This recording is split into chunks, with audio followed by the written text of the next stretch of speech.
And let me introduce our presenter, Becoming Nikkei. Becoming Nikkei. A cross-cultural comparative study of diasporic Japanese Dikasegi Christian communities in Japan, Brazil, and Peru by Gary Fujino. So Dr. Gary Fujino is a professor of diaspora studies for Missional University. He served as a missionary church planter to the Japanese diasporas with the International Mission Board of the Southern Baptist Convention. Gary co-edited and co-authored the EMS 20 monograph, Reaching the City, Reflections on Urban Mission for the 21st Century. He has published on cross-cultural identity and mission in EMQ, UFM, and other publications. He currently resides in the Chicago area. So, ladies and gentlemen, brothers and sisters, please welcome Dr. Gary Fujino. It's also a great privilege to be sharing with you today. But I do, as I'm setting up here, I do have a confession to make, which is that I'm a fake. I'm a fake Japanese. I can't say that I'm a real Japanese because I wasn't born in Japan. So I'm actually a hybrid. I was born in Canada, and so my testimony is actually that my passport is from Canada. My ethnicity is Japanese. But my culture is American, and my citizenship is in heaven. So I am definitely a hybrid in many respects.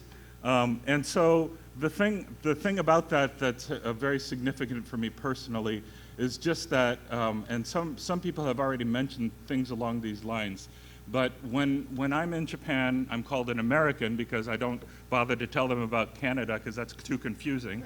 And then when I'm in America or Canada, I'm called Japanese. So, you know, the word that I've settled on is what the name of this presentation is, which is Nikkei.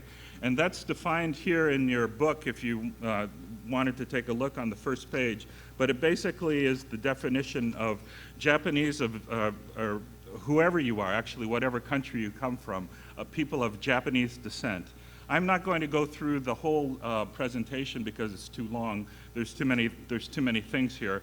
But I just wanted to let you, I just want to read the definition that's listed here. It says at the beginning that a person or persons of Japanese descent and their descendants who immigrated from Japan and who created, that word is very important, unique communities and lifestyles within the societies in which they now live. Nikkei also potentially encompasses people of part Japanese descent to the extent that they retain an identity as a person of Japanese ancestry. This is also important where it says retain an identity. So even though you may never have heard of the word Nikkei, if you want to just look at this very simply, this is about identity and how identity affects the gospel, particularly in areas of things like evangelism and church planting. But my specific focus is on the Japanese.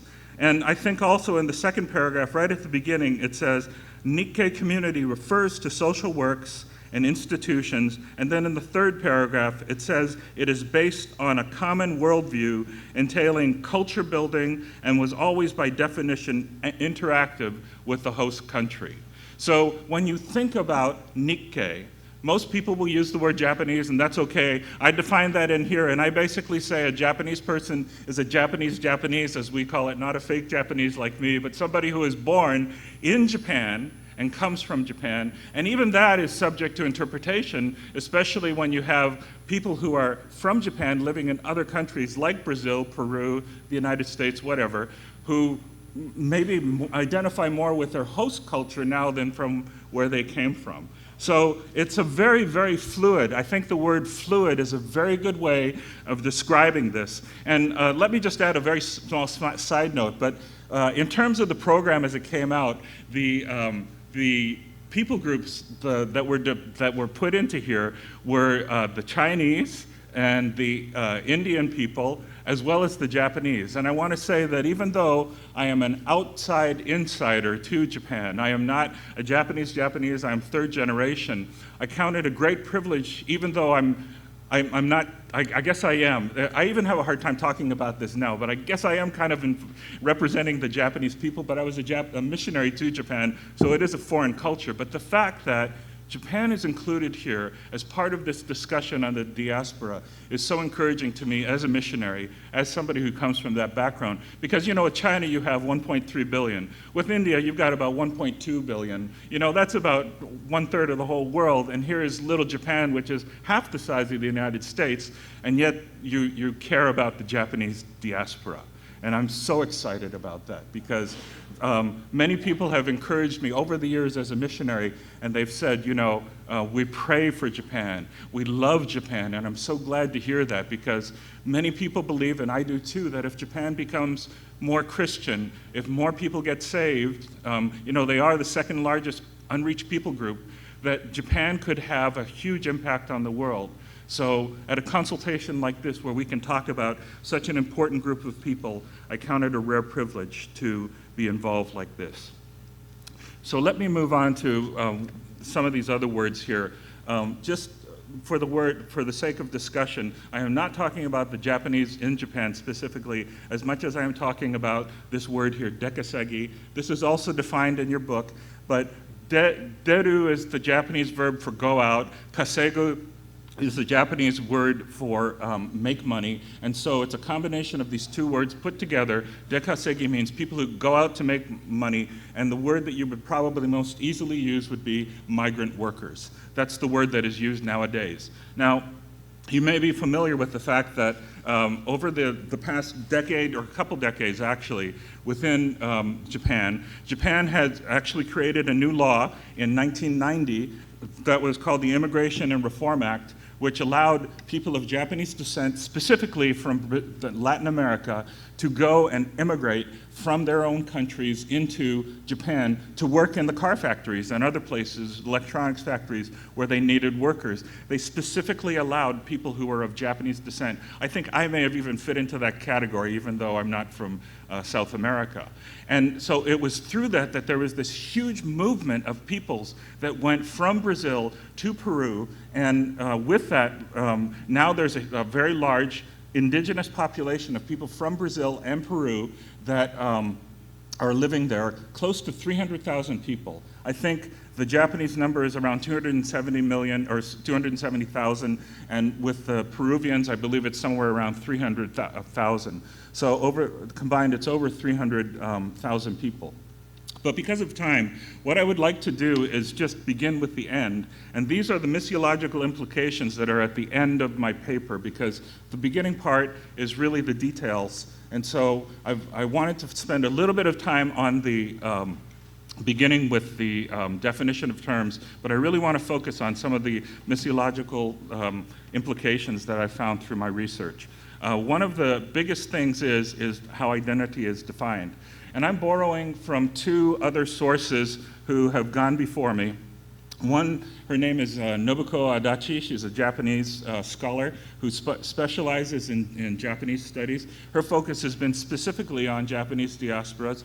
And so in 2006, she actually wrote a book by I think it was Routledge, that came out that was focused on them. Very good book. Survey of the whole, not just in Latin America, but Japanese as a whole. And the things that she boiled down, I gave you the definition of Nikkei earlier. The way that she boiled it down is, it's a combination of historical factors, so the Japanese immigration, if the Japanese had never left Japan, if Japan before that had never opened up to the Western world, then there would be no Japanese anywhere. And that's a historical factor. There's external factors within the society, things like exogamy or endogamy, okay? Or things such as racism, or educational levels, many external factors. And then there are also internal factors where things are going with, for example, the way that people perceive their identity or the way that people talk about their identity. And this is a huge thing that will factor in also. Along with that was another book that pioneered these studies dealing with the diasporas by 3 authors, Hirobayashi, Kikumura Yano, and Hirabayashi. And they broke down the identity and the way that communities form for the Japanese, the Nikkei, as being defined by the home nation, which could be anywhere. It could be, you know, I'm from Canada, but I call the United States my home. Then the second part is Japan. There's always this connection to Japan in terms of identity.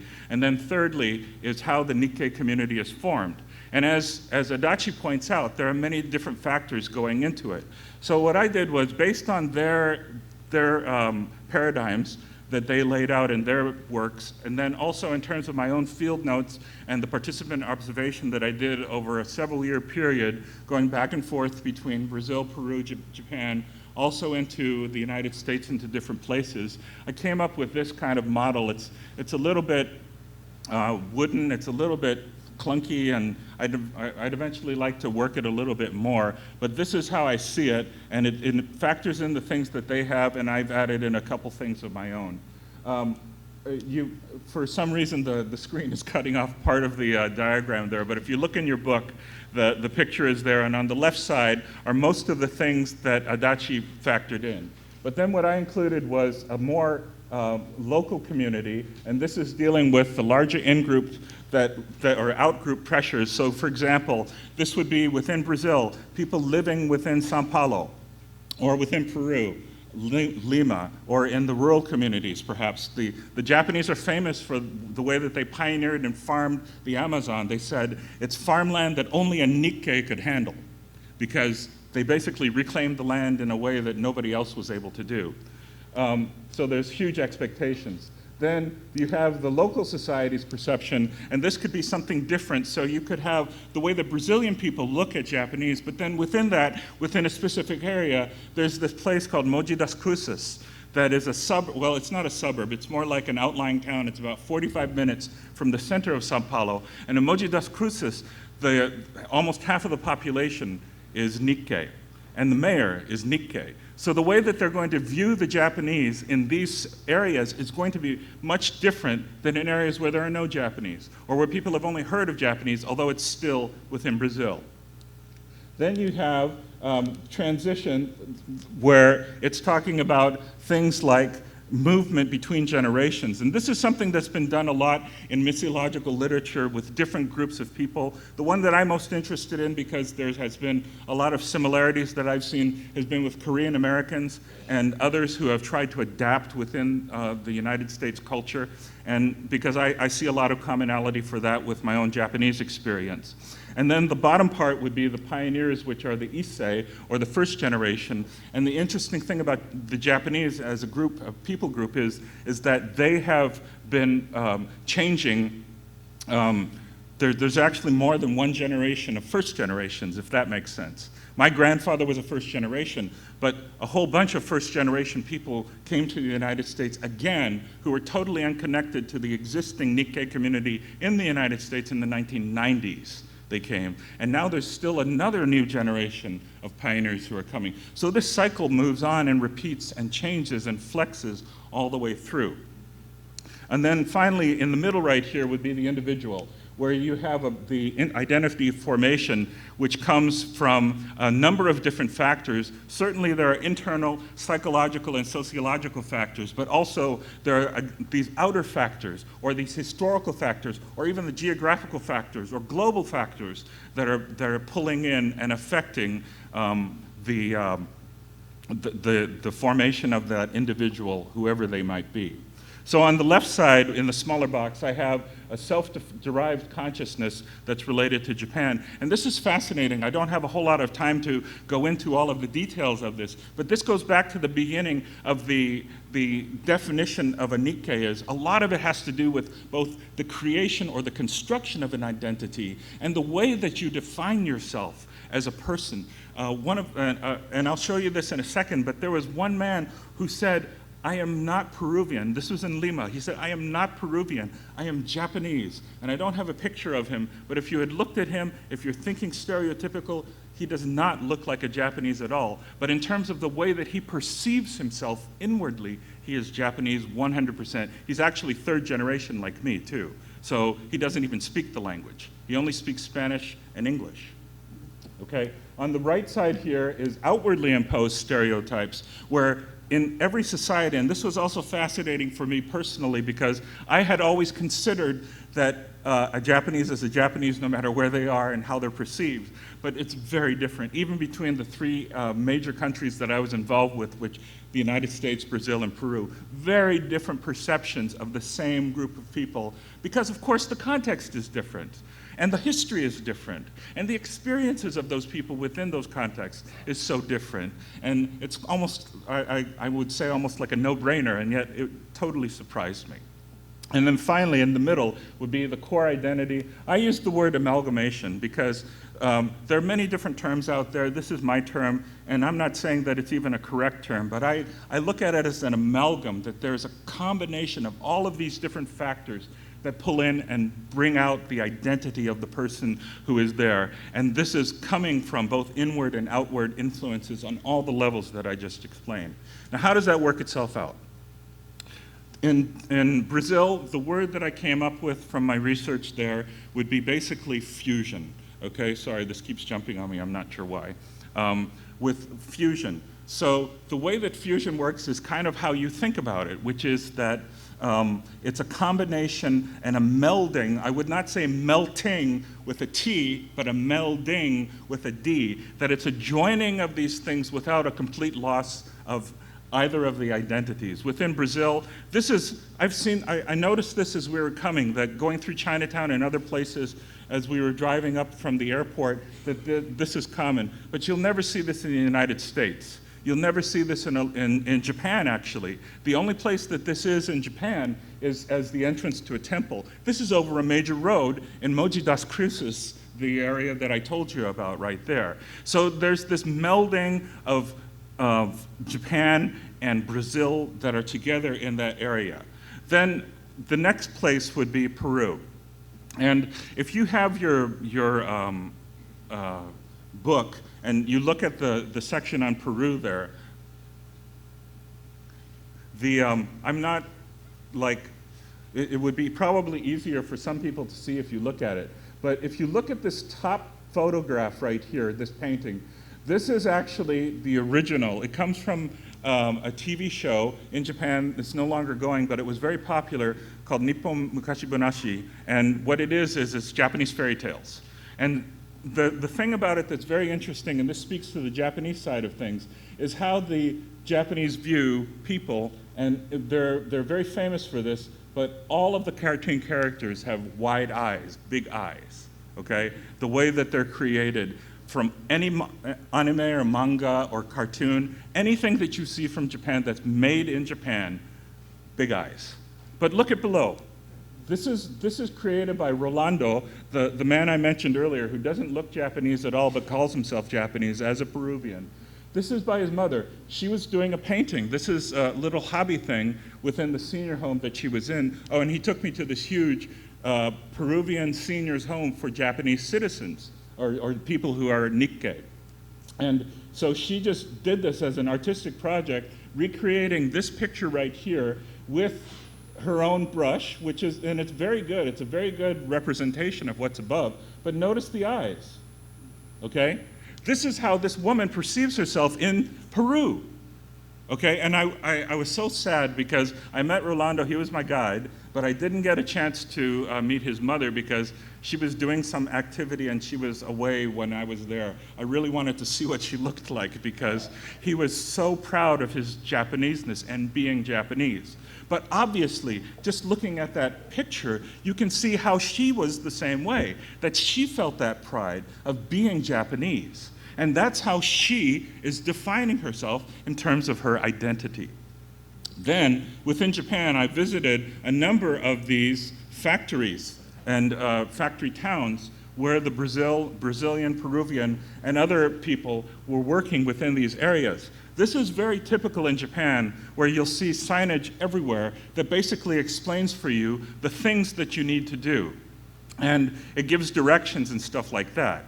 But the thing that is really interesting about this is everything that is written here, it's written first of all in Japanese and Portuguese, okay? Because all of the workers at this particular plant were from Brazil, but they have them in Spanish too. This one is in Portuguese.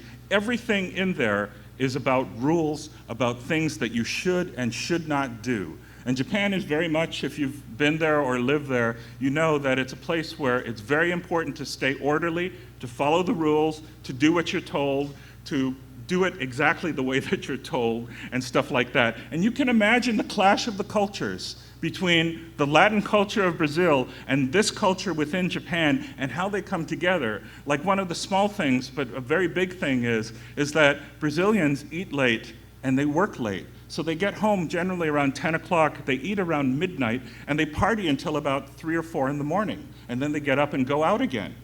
So they bring that lifestyle, okay, from Sao Paulo or Santos or wherever they came in to this small town outside of Nagoya, and they're building cars, and then after they're done, they party.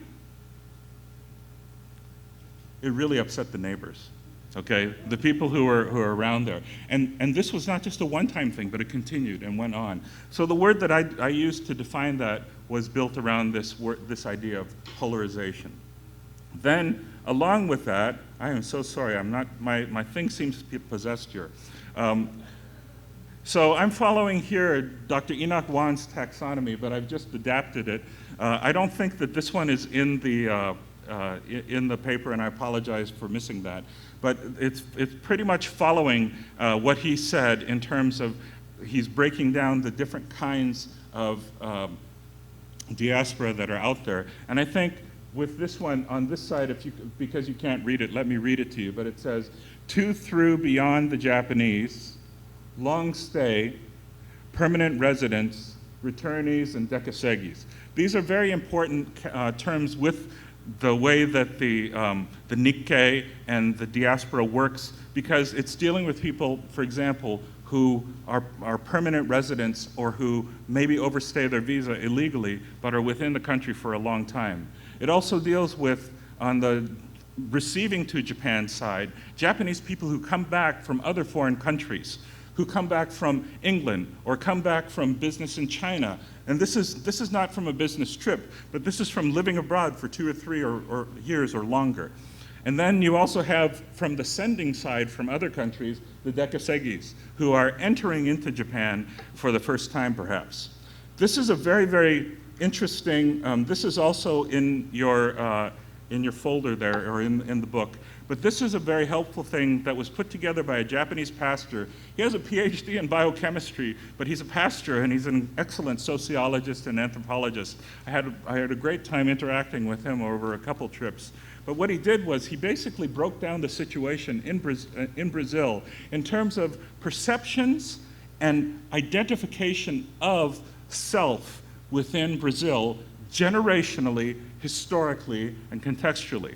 This is a very, very helpful thing. This was all in Portuguese, and he translated it into English for me. But this is like, let me just go through parts of it just very quickly. But in terms of identity, okay, these are from the pioneers who left Japan and entered into Brazil right at the turn of the 20th century from 1908 and forward. Their identity, in terms of how they called themselves, were Japanese.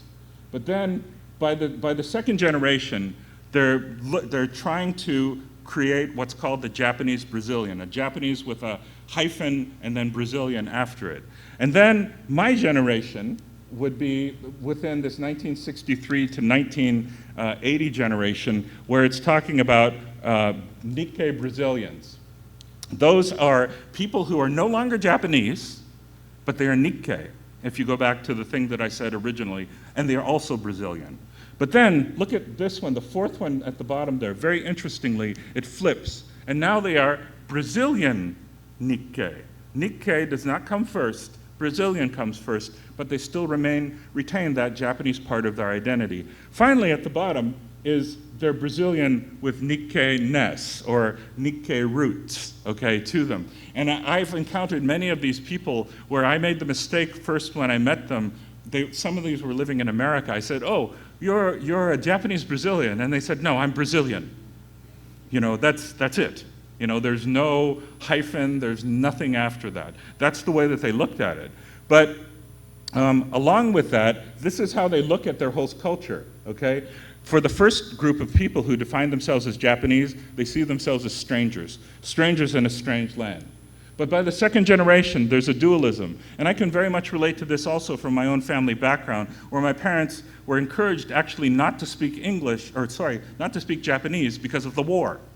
And there was extreme prejudice even before the war toward the Japanese. They were told not to speak Japanese, and the parents, as much as possible, tried to communicate with them in English, even though the parents couldn't speak English very well. But by the third generation, by mine, there's this double non-citizenship, he calls it. And what it is you don't belong to Japan and you don't belong to wherever you are. You're just kind of there. But then by the next period right there, it's a non-native Brazilian. So you are Brazilian, but you're just not from Brazil, so to speak. Nobody's from Brazil, just like nobody's from America. But that's how they define themselves. And then finally at the bottom, it's a type of Brazilian with an ethnic consciousness, not even the word Asian or Japanese used within that.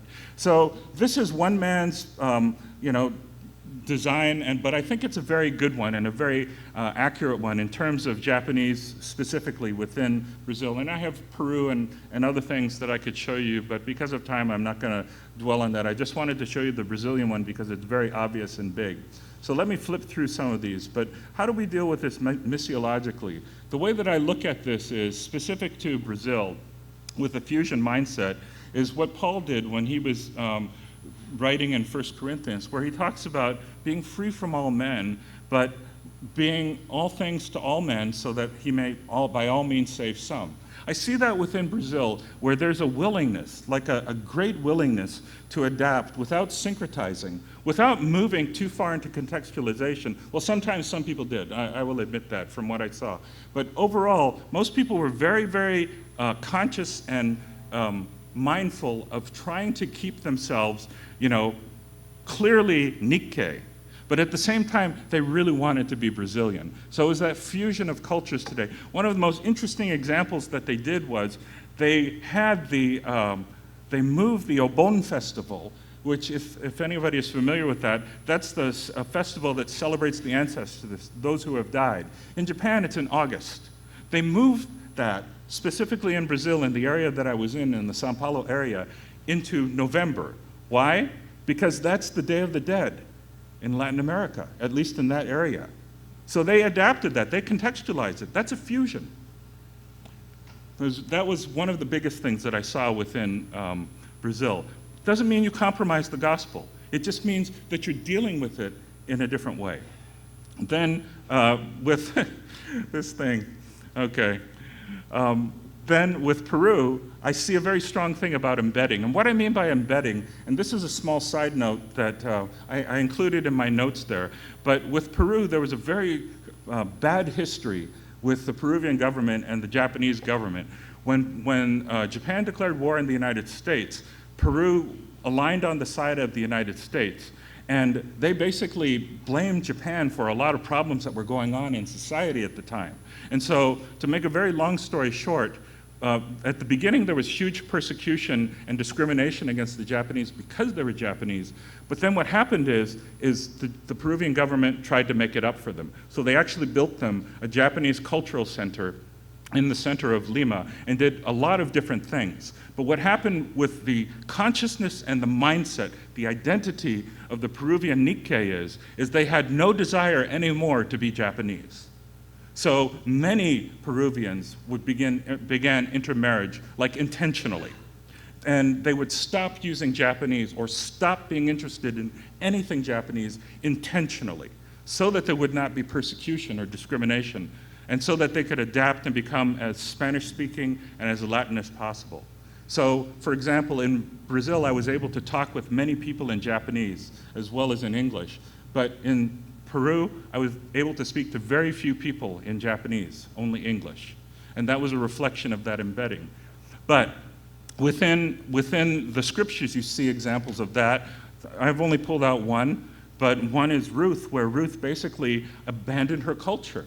And yet, because a Moabitess basically became a Jew and followed everything that was embedded within the culture of the Jews or at that time, we have Jesus having foreign blood in his lineage, right? And so you see that within the Peruvian culture there, where there is that embedding of identity, and they pick, like Rolando did with the gentleman that I was telling about, his mother. He picked Japanese, even though he doesn't look Japanese, and he's definitely only Spanish-speaking, not Japanese-speaking. But there are other people I met in Peru who would say they're only Peruvian, and then there were other people that I met who said they're only Nikkei. You know, so it was a really interesting thing, but it goes back to that whole idea of how we perceive ourselves and how we let people define ourselves at times. And then with Japan, I think the diaspora itself that's in the scriptures is a great example of polarization, because the Jews, wherever they went, they were not welcome. They were told that, you know, you're Jewish and you're different. And they experienced that for thousands of years in the different places where they were dispersed. But even within the scriptures, we see that with Jesus, the mention of people saying, he's not going out to the dispersion among the Greeks, is he? And then, of course, in Acts chapter 2, you have the great dispersion in Jerusalem, where you have all the pilgrims coming to Jerusalem for the feast and then leaving. You know, by the end of the book of Acts, I don't know if you've ever checked this out, but Acts chapter 2 starts, Jesus gives the command in Acts chapter 1, verse 8, right? In Acts chapter 2, all of the Jews are there, and they're there temporarily, but the apostles are supposed to go out, and they don't. And so it's really easy to remember. By Acts chapter 8, verse 1, 1:8, they're scattered. God scatters them. That's a very specific diaspora. You see that in the Old Testament too, where the scattering is done under judgment. And yet through that, God used that as a witness to spread the gospel, because later that's where Paul went. He went to all the synagogues, and that's where he preached a lot of the gospel, right, when the church was first beginning. So there's a place for all of these different things, because we are fearfully and wonderfully made, okay? And one of my favorite verses in terms of identity and stuff like that is in Isaiah 43, verse 5 and 7, where it says, "Do not fear, for I am with you. Everyone is called by my name, and whom I create for my glory, whom I've even formed, I have made." He has made us the way he is. I love what Bishop Tendero said yesterday. I like the way that I am. I'm glad I'm a Filipino. I like the way that I am. I'm glad I have a hyphen after Japanese, however you want to call me. Okay? And so I think that God has made us specifically in the way that we are, because as humans, we are constantly changing. And our focus is so much on our identity. But I think that our focus really has to be focused more on the Imago Dei. And it is as we are comfortable in the Imago Dei that we find stability in our identity. And I'm sorry, it keeps jumping. And a confirmed identity, both culturally and within Christ. Because the Imago Dei is something that doesn't change. Identity can change. Identity is fluid, it's flexible, but not the Imago Dei. All right, I'm out of time. Thank you.